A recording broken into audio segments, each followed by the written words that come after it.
Hello, everyone. Welcome again to Radio TV Mpinduka, the English desk. My name is Sasa Kainde. We're here today with our guest, Mr. Makambo Kamanda, also known as Captain Sagahutu. On today's discussion, we're going to be talking about the Niger coup, its ramification and its consequences, both to all Africans and then again to Rwandans. So before we begin, we'll dig into the background of the problem. Then we shall talk about some of the consequences for both Africans and, of course, again, Rwandans. And then we'll conclude with some of our thoughts on all of this. So Mr. Makambo Kamanda, to start, if you could share with us what background you know about what's going on in Niger and what's your own personal history. Okay. Thank you. Thank you. As you said, I am in Niger. I've been stranded here for 2 years, almost 2 years. Exactly in December, I will have done 2 years here in Niger.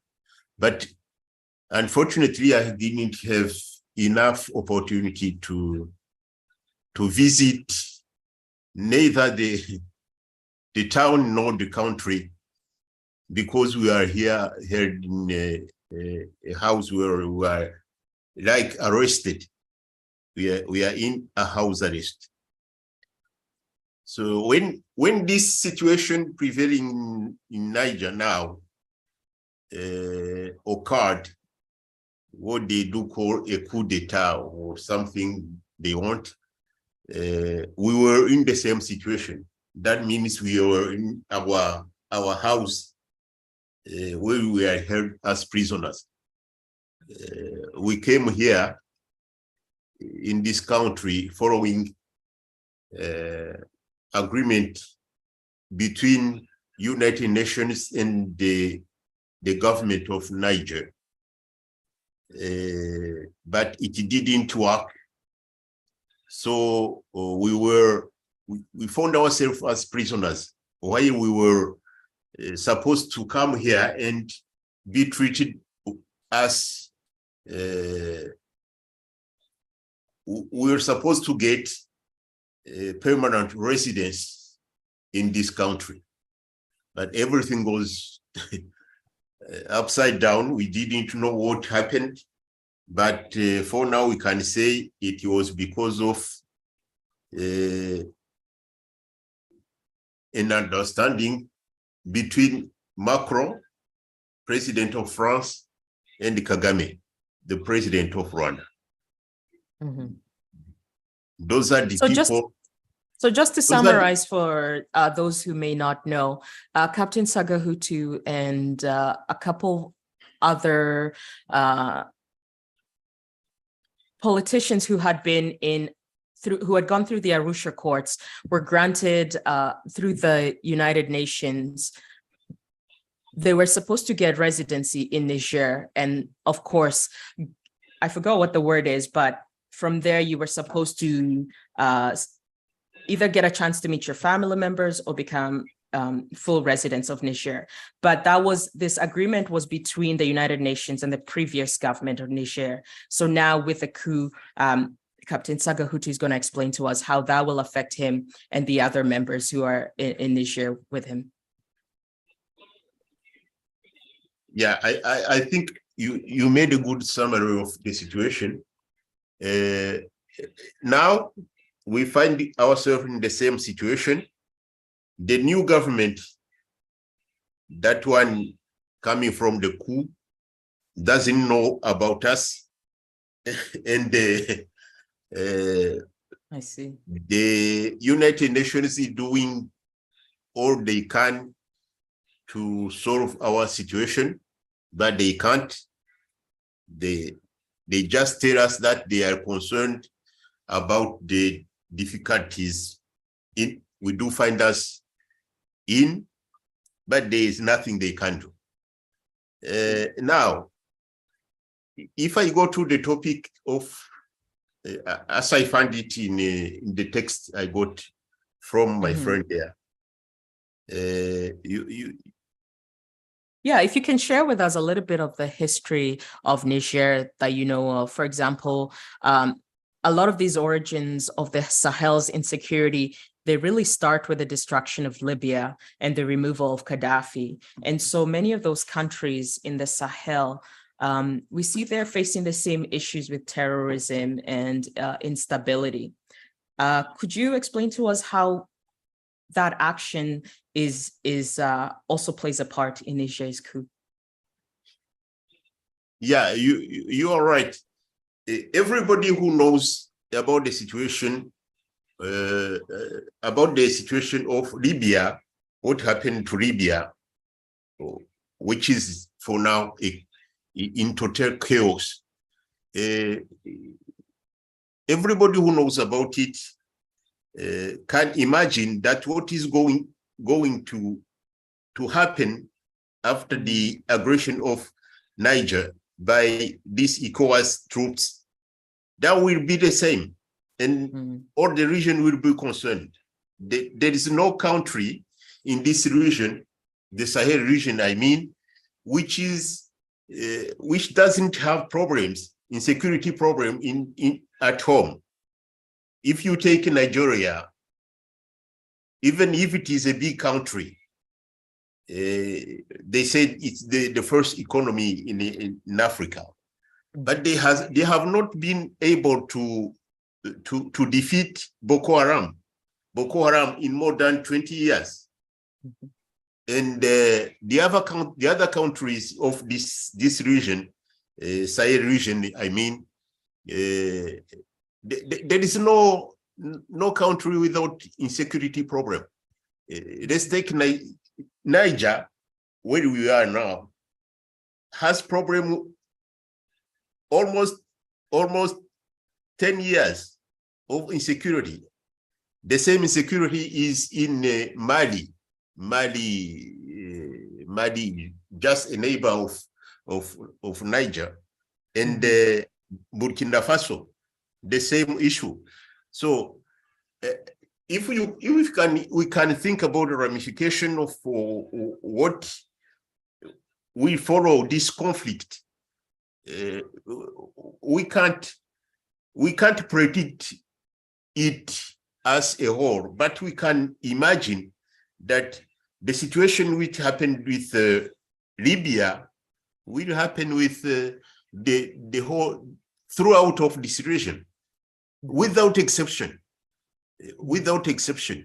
because there is already source of insecurity, this insurgency, this terrorists, as they call them. And one thing the putschists, or what they call the junta, the Niger coupists, are saying is that the president they removed was seen almost as an accomplice of these terrorists. So many of these countries are starting to ask themselves, where is the source of this terrorism and insurgency? Who is arming them?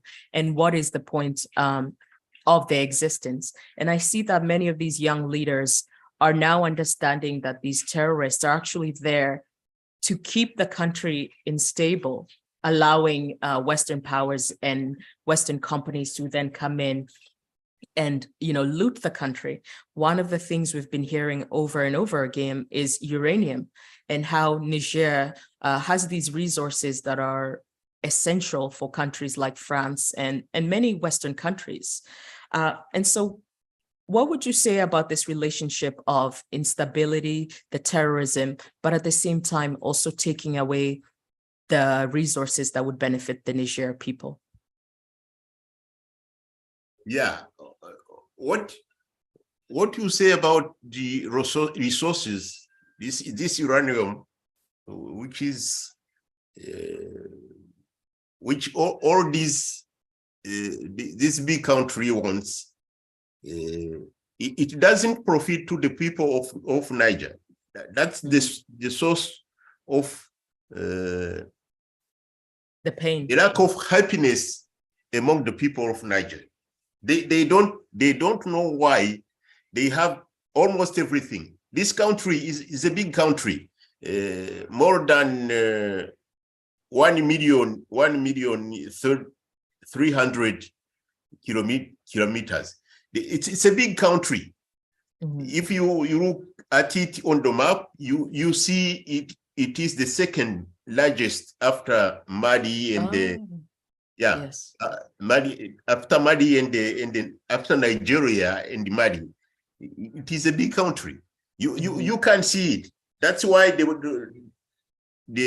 planes have problem to when they want to join other countries without passing the air of Niger. It becomes a problem because it's a big country. It is not a country like Rwanda or Burundi no. It's a big country. Mm-hmm. Now, what you're saying is what we know for sure is that some of the authorities, I mean, those who were withdrawn by the coup, were in accomplice of terrorists. We can prove it now because we have seen a party which was formed yesterday, was formed by a minister from that government and a terrorist chief, which means that they have wow. Which means that they have always been working together throughout the period. And now it's just public. And when you hear the story of this coup, it's because the general Abdurrahman, the president, the actual president of Niger, the general. Would that be Bazoum? Is his last name Bazoum, or that's something different? Bazoum is the one who was withdrawn, who is holding custody. Oh, okay, yeah. But the one who is acting, who is here now, the president, he was chief of presidential guard of Bazoum. Yes. He took the decision because Bazoum was releasing terrorists who had been arrested. And those terrorists, when released, killed people, Niger people. In the Niger army. And the general would tell him, you can't do this because these people you release are the ones who are killing people. They are killing our army. They are killing people. So you can't release them. But the Bazoum would not hear. That's the problem. And if we consider now France as a colony, has been the colonizer of Niger, West Africa, yeah, in West Africa. Everybody knows what they did to Mali. When they were chased from Mali, they would come and provide the terrorists so that they can attack the barracks and the military in Mali. Yes. It is what happened yesterday. When France, the contingent of more than 150, 1,500 men here in Niger, a contingent of France. Those people, in collaboration with, they also have a barrack in Chad. Oh. So a plane came from Chad and it entered the area of Niger, and they went and they liberate prisoners, terrorists who were prisoners. Oh, and my goodness. Yes, exactly the same scenario as it was in Mali. I see. So I say there's a pattern. The whole issue is created by France. Yeah. It's France. It's a new form of neocolonialism. Yeah, it's France. It's France who contributed to the destruction of Libya. And from that destruction of Libya, there were terrorists who were spread in this entire region. And now, when they tell them to go, they say they can't go because they have been allowed to stay by the government, which is overthrown. Removed. So you see how the whole issue is a problem. Now, because we have to talk about this ECOWAS and the decision it took yesterday, which were to confirm the decision, the previous decision, to attack Niger in order to restore Bazoum in power. They have so decided, but as I know them and as I know the problem they will count on the French intervention. The French will provide with planes and arms and everything. You know, yes. One of the problems those presidents have, though, is that even in their own countries, they're not supported. A lot of these presidents in ECOWAS, like Macky Sall of Senegal, the Tinubu in Nigeria, they're not 100% accepted by their people as legitimate. So they're almost risking their governments being also taken out of power. Do you think that's a legitimate concern for them to have, or with the help of France, they're able to quell anything? You know, people here are saying that ECOWAS is almost dead.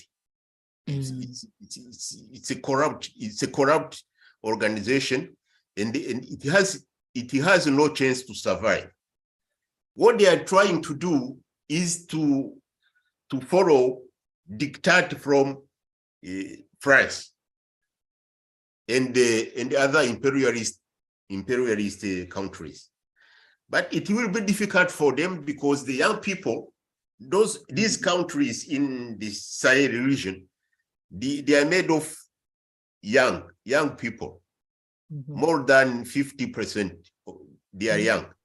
And these young people have heard the voice of Pan-Africanists. I hope you have heard about those young Pan-Africanists. I have. Yes, as Kemi Seba and the others, they have heard them.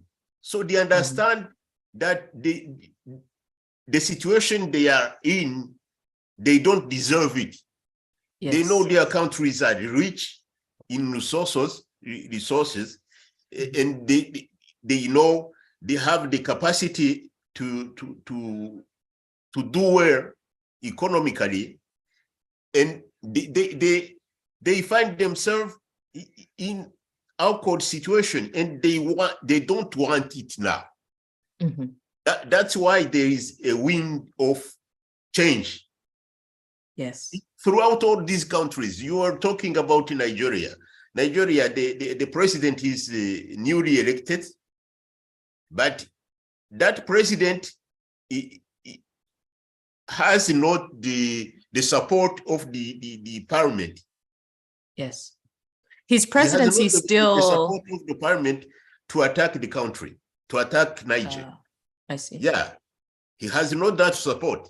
So he will. I know there is in the constitution of Nigeria, there is a possibility for the central government to take decision without consulting the states. Yes, I read that too. Yeah, that is what is happening, because the northern northern region of Nigeria, there are people who are similar to people in Niger. Yeah. So it is difficult for them to accept that they attack the same people. Because they see them as brothers. These are our family. These are our brothers. What are you asking us to do? Of course. Yeah. If you take country, as you were saying, Senegal. Senegal, recently, this Macky Sall has shown to be a monster. He ordered military to kill his own people, exactly as Kagame would do. Yes. So, sorry, yes. Commander, I just wanted to bring it up. When Macky Sall was doing a constitutional coup, France and the rest of the West, United Nations, everyone, they were quiet.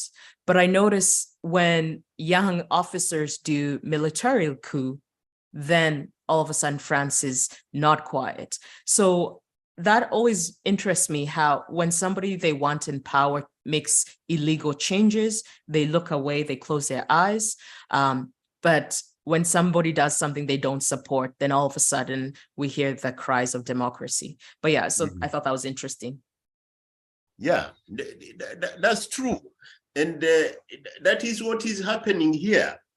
When it concerned people who are obedient to these Western countries, Western powers, there is no problem. He can even kill his people. He can do whatever he wants.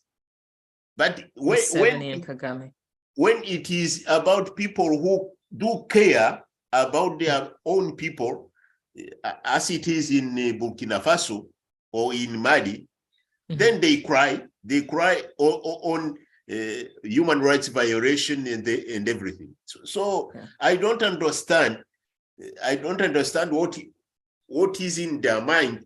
But now, as I was saying, the young people have fully understood the game. Yes. And that is what is important. If I can add something, that's something I've noticed from the youth in Western Africa versus maybe the youth in Central or East Africa. The Western Pan-Africans like Semikeba, they really understand the system that creates everything around them. Whereas I find that the youth especially in Rwanda, for example, they still believe in the system and they still believe we can just put somebody different and then maybe things would change. So that's something I really noticed from the West African young Pan-Africanists. They want a complete change of the system. And I think that's what makes them so threatening to the Western powers. Sorry, please continue. Yeah. You did it well. I think even Rwanda, they are aware of what the game is doing, because people like Kagame, they have intimidated completely people, so they can't even think anymore. That's why they say what the system brings about is correct, but it is not because they understand that they are doing the right thing. It's only because they have been intimidated. They have completely they do even no more think about their future. That is the issue. Now, I was about to tell you about the consequences of what's happening with the sanctions and everything, but I was just to as an illustration. You see, you can't see me no more because there's no more electricity here. I was just going to say, before we speak about the consequences, could you talk about what sanctions have been placed? One of the sanctions, for example, was on like the first week, Nigeria cut off the electricity on Niger. So now, like our viewers will see, you are in the dark. And so the electricity is no longer as accessible as previously. Other than electricity, what other things have they put on sanction for people in Niger? But we know, we don't know about all the sanctions which were decided by the summit in Abuja, but we know for sure that financially people are crying because they can no more withdraw the money they have in banks. Oh. You can just withdraw maximum of 10,000 francs CFA. So that's nothing. That's just what a family can have to eat one day. Wow. Okay. Yeah. Yeah.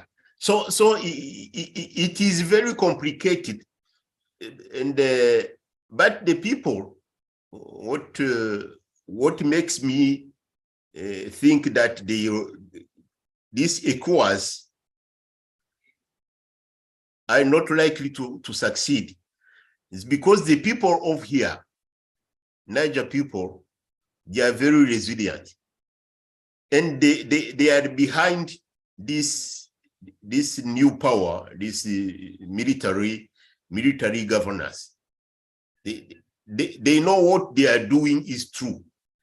They want change, absolutely. So now, I don't know if you know that, but Kagame is bringing his troops in Benin in order to support this operation. Oh, so they weren't already in Benin. He's bringing a new contingent. They are already there. Oh, okay, I see. But he's gonna still. They are already there. I don't know if all have arrived, but they are already there because since yesterday, the head of states have decided that they have to begin deployment. They have to start deployment. It doesn't mean they are about to strike already, but they just showing Niger that they are ready to do things. And one country which is it is already ready is Nigeria. Now I heard about Ivory Coast, which says it has mobilized a battalion, and of course Senegal, because the troops from France, they are stationed in Senegal and in Chad. So they are ready to strike. Now, what I doubt about is whether they will be able to defeat these people.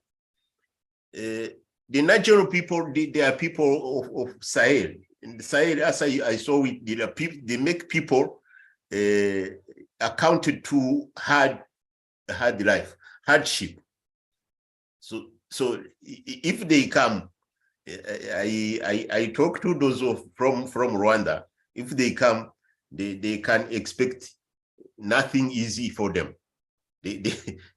Especially if the people are also behind the army, right? It's one thing to fight the army, but the people are saying, no, you have to fight us too. So a question I have for you as somebody who was part of the armed forces, how do you believe the soldiers from somewhere like Nigeria, Ivory Coast, how will they explain it to themselves that they're attacking other African soldiers who are asking for sovereignty? Or is it that soldiers at that point just follow orders and rarely ask themselves, why are they doing something? I'm just curious because I see room, especially I was listening to how the pay of a common Nigerian soldier is so low that I find myself asking, is there going to be a moment where they realize, why are we doing this? Why are we attacking other Africans who want better for themselves? I'm just curious, as a soldier, does that come up, or is it just you listen to your orders? From what I know, from these countries, Nigeria and that Ivory Coast and the others, I know them because I have had the opportunity to live with some of their officers in the academies. I know they are not happy of the decision their leaders are taking. They are not happy. First, because the people they are about to harm, they are from their families. Because they have borders. If you look at the wrong border between Niger and Nigeria, from all sides of the border, they're the same people. And when you move, unfortunately, I didn't have much opportunity to do so.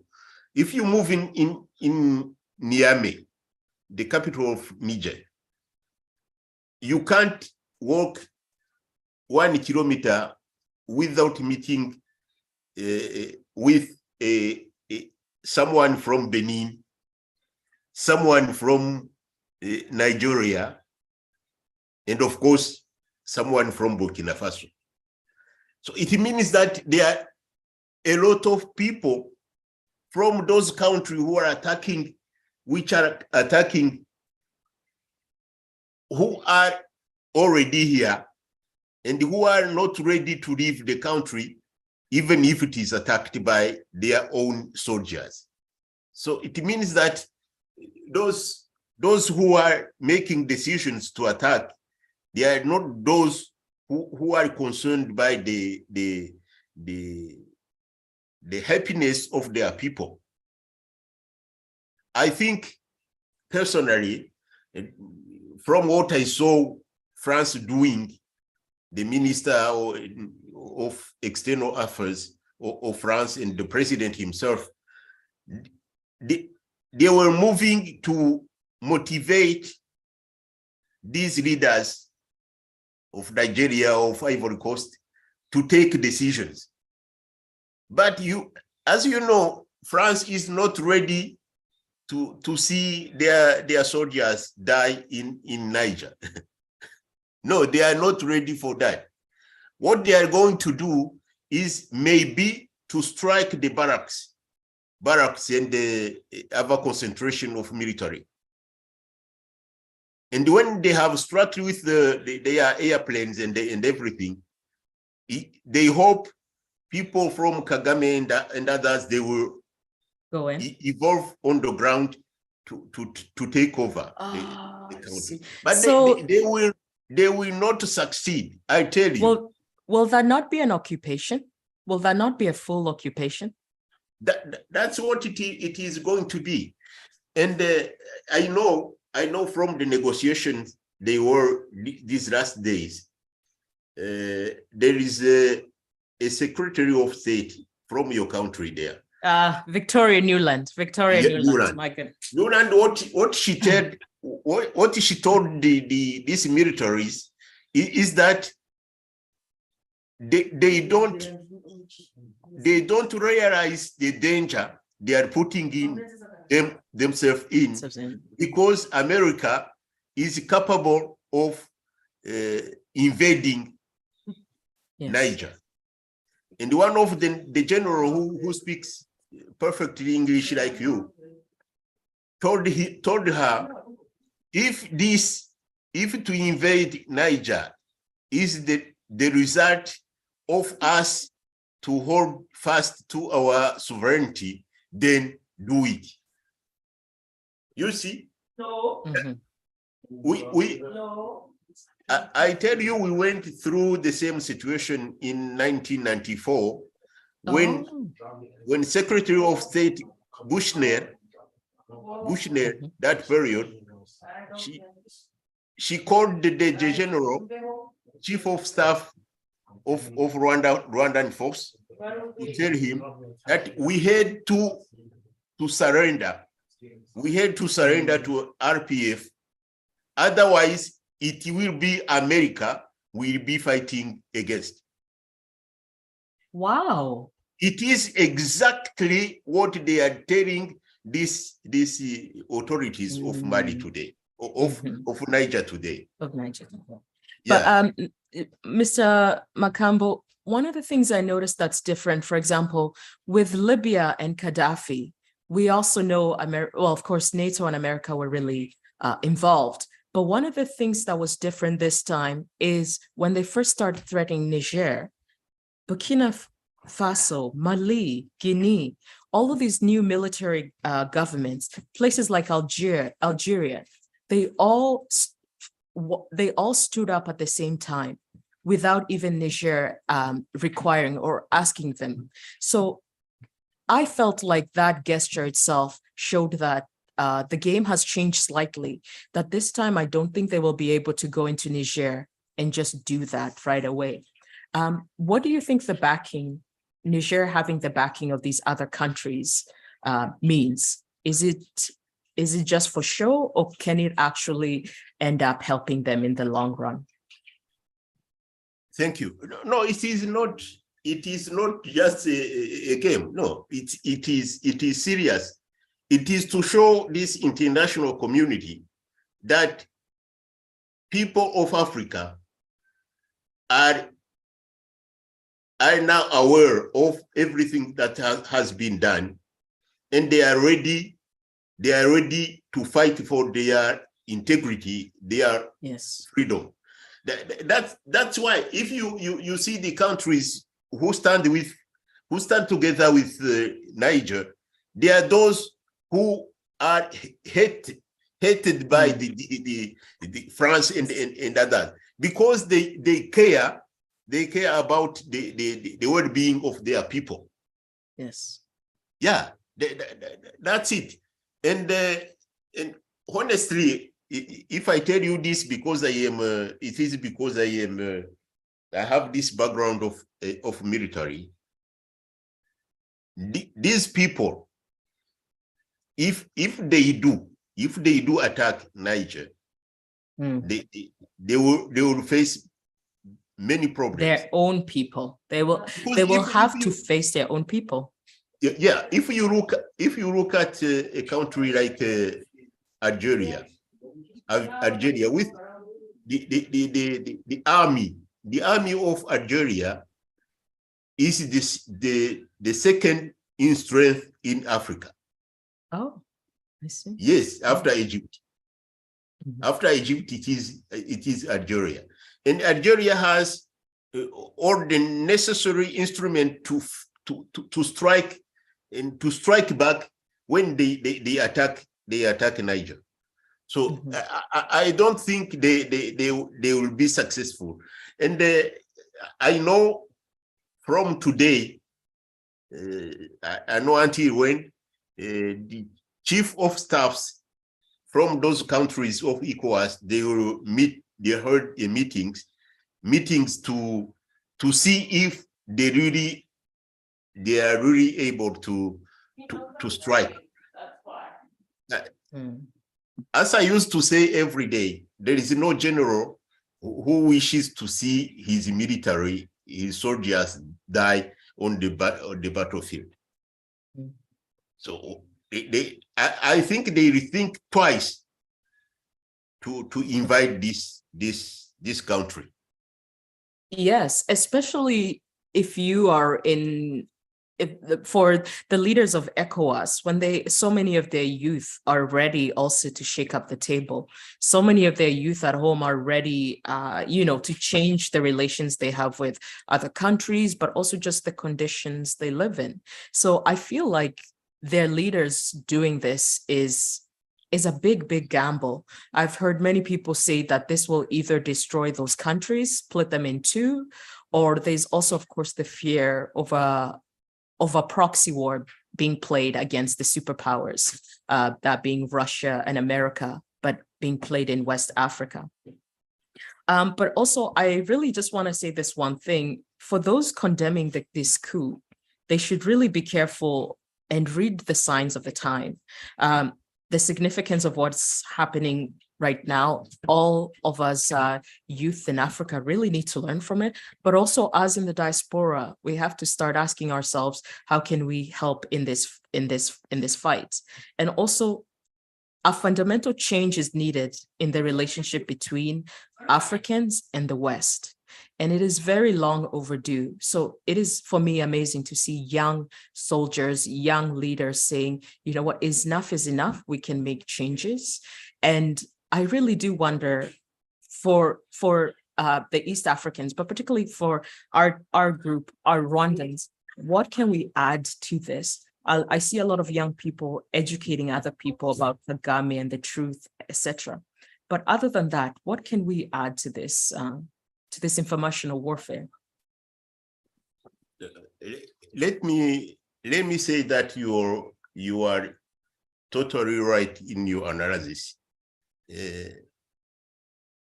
Now, asking what we can do, there is a lot we can do. And I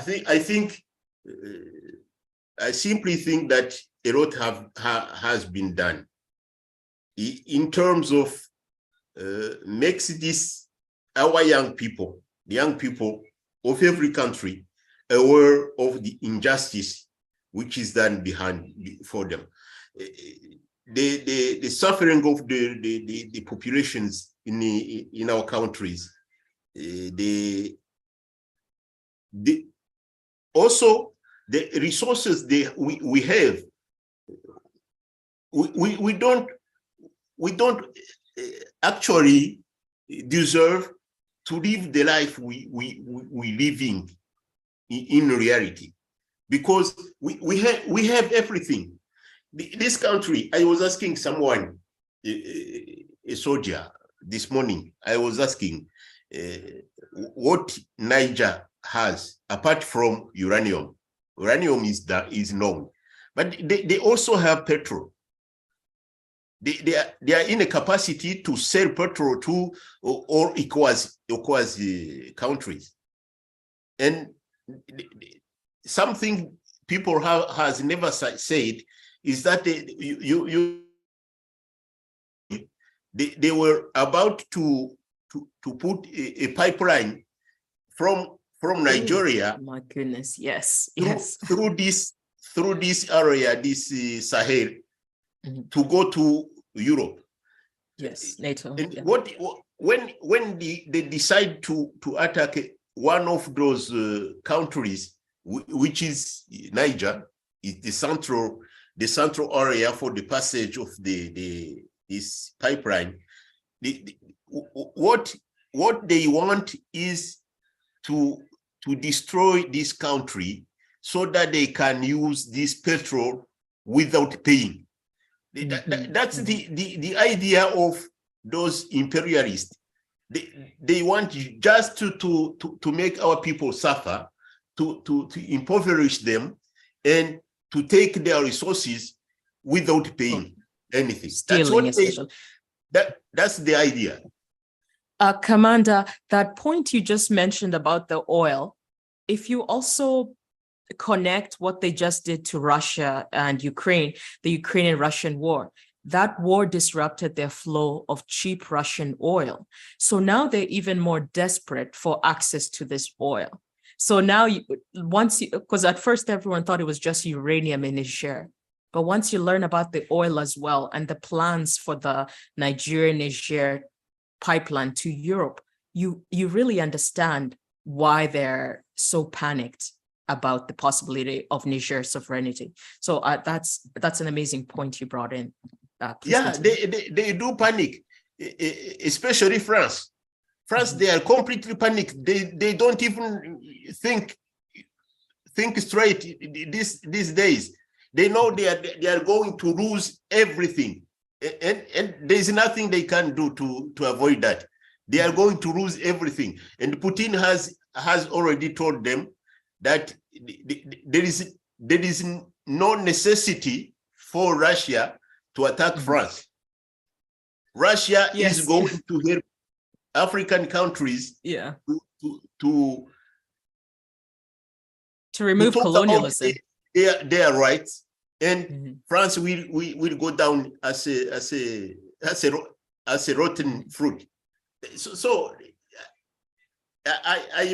I'm sure, I'm totally sure that those countries but France in particular, they are completely panicked because they see young people saying everywhere, no more France, no more France, no more France. And the thing is, another thing for us, especially Africans who are raised outside of Africa, we are told, for example, if you're raised in France, you're told the reason France looks like this quality of life is because the French are hardworking, they're better than everyone else, they're able to do this and this. And so for the French to see the world, but also the diaspora of African youth, calling them thieves, and understanding that without Africa, there is no great France, I can understand why they would be so panicked. But what I don't understand is why they don't have leaders who are trying to make this right. If we can all understand the consequence of this, you would think they would try to work with the next generation of youth African, but they don't want that. So colonialism to me is just, imperialism is just, it's something else. It makes people think that they are more human than other people. And so this moment it's almost humbling. And I think that's what makes it more dangerous for the Africans. Yeah, I guess I go to where this example of France, when you say that you wonder why there's nobody who is trying to do things differently. No, it is not true. Because in France, there are people who call Macron, the president, to tell him that his politics in Africa are not good. That's why people are saying no more France, no more France. And see, in the Senate, there's 70 member of Senate who wrote a note to Macron to tell him that he has to change. He has to change, and that young man is a dictator. He doesn't hear. It doesn't mean they are not people who see things correctly. They are, but they are not listened to. That's the problem. And I think for France, it is over. Even America has seen this already, and they are not shouting. They are not shouting. No. That's why they are not shouting, but they are doing things. Because they want this. It's so interesting. The Ukrainian war has destroyed Europe more than Russia. And so now people are realizing, was that the plan all along, or is that just accidental? So that is very interesting you say that. Yeah, the lady we were talking about, Victoria? Yeah, Newland, yeah. Yeah, she did a great work here. She had seen that France is going apart. It's completely. They don't know what they are doing. If it were not this Macky Sall of Senegal, even this of the influence, play their influence to those ECOWAS leaders.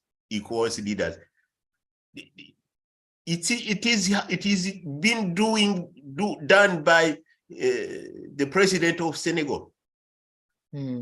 Because the leadership in France, it does no more exist. They don't know what they are doing. They are completely finished. Yeah. I have two further questions for you before we sort of wrap up, and you can answer them in whatever order you want. My first one is about America. They're saying America has two of the largest drone facilities in Niger right now. And one of the concerns and one of the reasons Newland went is the question is, what happens to all that material and equipment if the new Niger government decides to also kick out the American base and American army? So that's my first question about the drones, and whether there's any militarily legal things you know about stuff like that. And another question is, with Gaddafi, they didn't think about the consequences. The biggest consequence for killing Gaddafi and destroying Libya was immigration. I'm not sure if we will see the same immigration issue in Niger, but I keep thinking of all the Africans and the African youth in France, and what consequence will it see their own country trying to destroy Africa? So those are my two questions for you, if you have anything to add to them. Yeah, if I start by the second one, as you put it, it is correct. That now is different from the situation when they attacked Libya. They didn't know about what would happen after Libya vanished.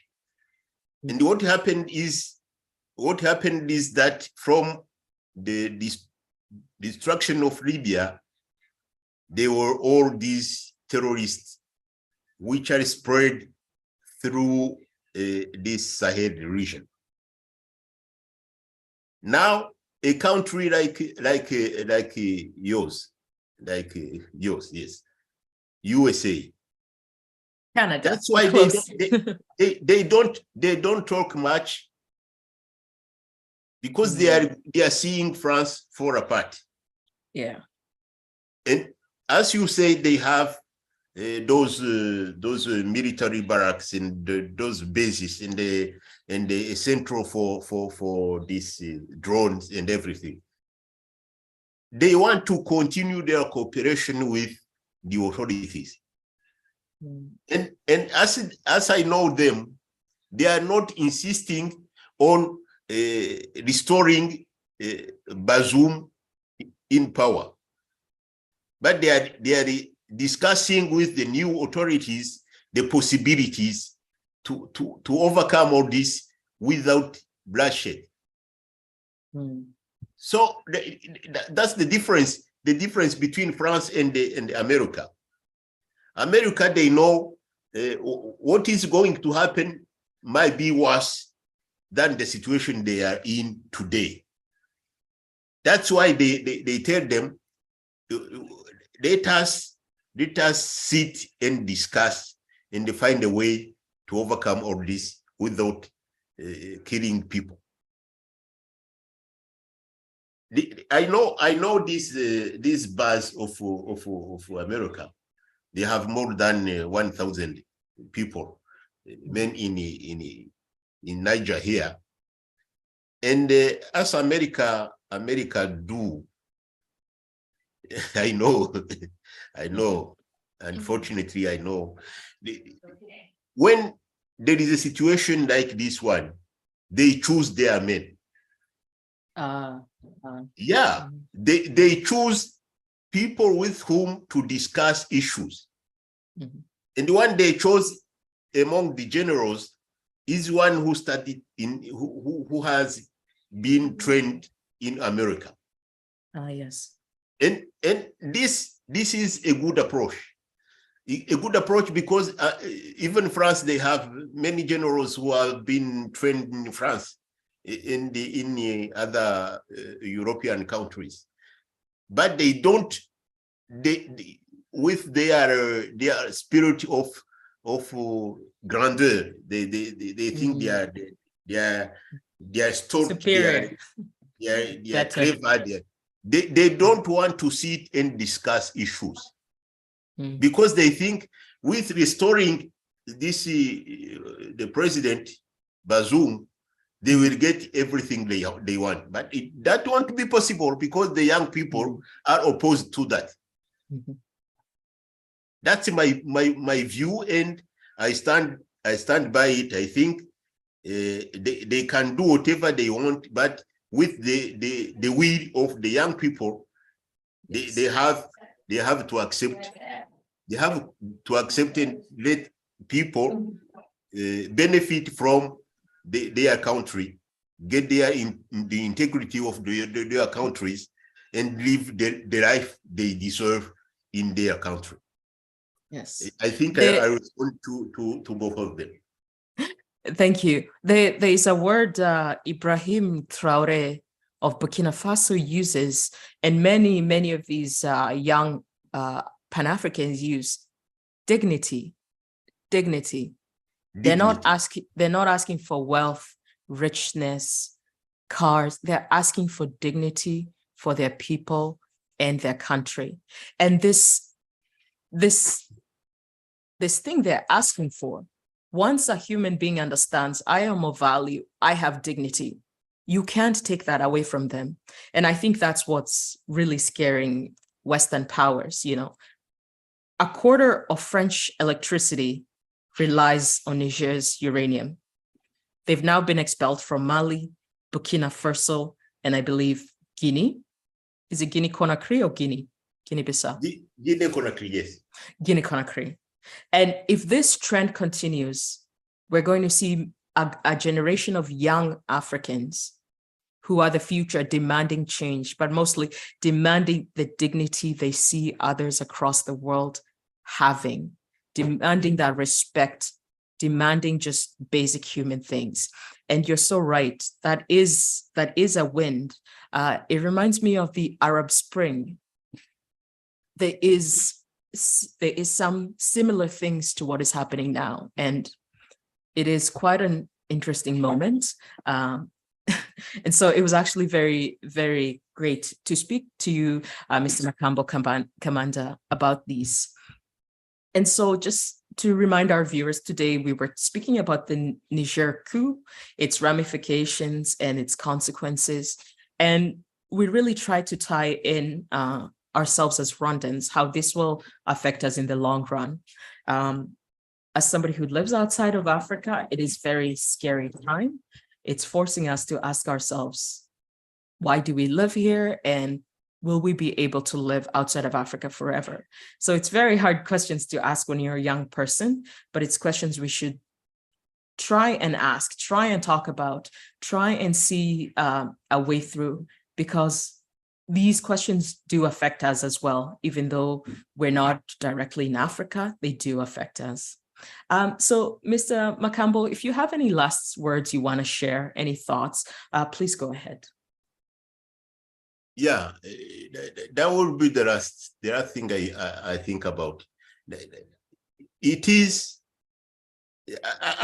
I've been watching people here while events were occurring in Mali, in Burkina Faso, in Guinea, as you said. They were watching, they were observing, they were wondering what they could do themselves to do the same at home here. That's why people were saying that it has been late, this coup. It has waited so long. It would have happened earlier. That's what the people say. And what I think personally, with the experience I have, and from what we saw in Libya, and in what you said, this Printemps Arabe, Arab Spring, this shows that even people like us in the remote Rwanda and the Burundi and other areas, we are watching. We are watching, and nobody knows what we are thinking. But the change, the wind of change, we spread anti-Rwanda. Nobody can say this doesn't concern him. No. Kagame can come with troops and help to just to fight in Niger. Then maybe he will find he has no way to go back in Rwanda. because they know how they see how they can deal with these people who think they are invincible. Nobody is invincible. And I say what I used to say at the studio Mutwari, when young people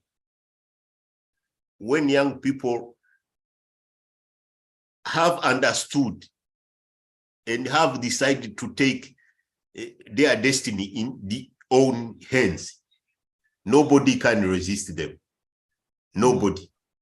That's why here where I am in Niger, they are going to win over ECOWAS, and ECOWAS is playing the last card they have.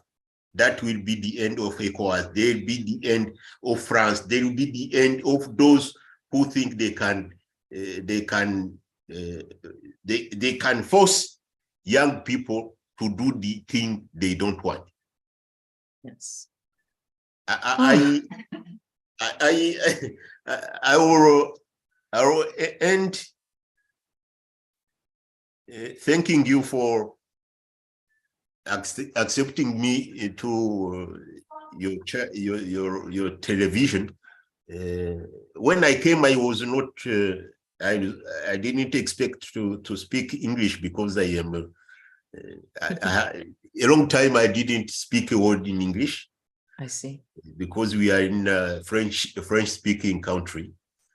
But I do apologize if I had to force you to understand things, because I express myself. No, but you should never apologize. You can speak 3 languages. That in itself is amazing. I thank you very much, and I apologize for those who will see me and never understand what I'm saying. The issue of electricity is the consequence of what ECOWAS is doing to Niger. Yes. I think. No, we thank you very much, Commander, for your time. And also, I really want to thank you. Every time I see Elder Rondon, who is courageous enough to come and teach the young, allow us to put the past and present together. That in itself is such a great contribution. And again, like I said, you can speak 3 languages. I can only speak English. So that in itself is quite incredible. So thank you so much today for your time again, Makamba Commander. My name was Sasa Kainde. We were on TV in Pinduka today, and we were speaking about the Niger coup, its consequences, ramifications for Africans, and we shall see you next time. Thank you very much. Have a good night. A note to that has changed.